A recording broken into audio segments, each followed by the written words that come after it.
So this is part 2 of a World to Win's overview of the global capitalist crisis and our proposals for a transition beyond capital.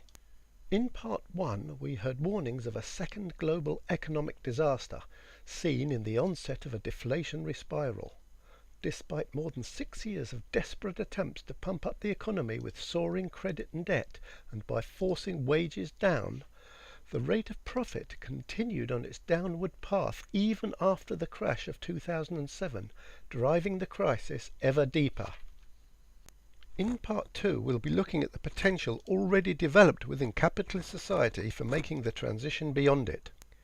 We'll be outlining the policies and actions we're proposing and introducing the movement for a real, much deeper form of democracy needed to make it happen. Employers have already broken the contract that underpins capitalist social relations. Unemployment hit historically unprecedented levels in the wake of the crash and stayed high whilst immense sums of money have been poured into the banks.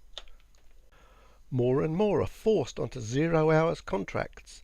By the end of 2014 in the UK, there were 1.8 million contracts with no minimum hours. Many have been cast adrift into the all-against-all world of low-income self-employment that David Blanchflower, one of the former linchpin decision-makers of the global financial system, describes as a last resort of the desperate. But millions participate in cooperatives of all kinds, like these. So let's build a movement to replace capitalism with a society working along these lines. We could call it a cooperative transition. By replacing the employment contract with cooperative membership, we will overcome alienation of people from their work, from what is produced, and from society as a whole. This is what a co-op is. An autonomous association of persons united voluntarily to meet their common economic, social and cultural needs and aspirations through a jointly owned and democratically controlled enterprise. Extending these relationships and principles throughout society will enable people to fulfill their potential and aspirations and make health and well-being the single defining social objective for the world's population. Billions now communicate through previously unimagined channels, promoting their creative products, bypassing corporate control, and organizing the overthrow of brutal regimes.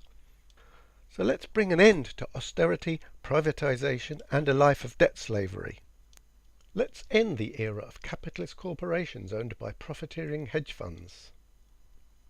A network of socially owned for-benefit organizations providing essential services can replace profit-maximizing banks and speculative markets. A not-for-profit system of production, distribution and exchange will optimize local production for local needs whilst retaining the benefits of global trading. Private property, patents and copyright are barriers to progress.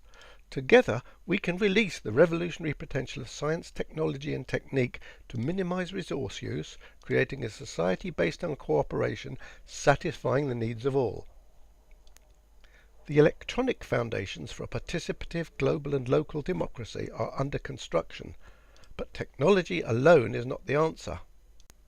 As this protester says, this planet cannot sustain this system. But protest isn't enough to stop the destruction of our ecosystem, as we've seen. Capitalism is crisis, as Occupy insisted. Capitalism isn't working and must be replaced. That's why we will work with others in a global network of revolutionary organizations to end the selfish pursuit of profit and restore the health of the planet's ecosystem. But we need new forms of democracy to make this happen, and that's why we're supporting the Assemblies for Democracy.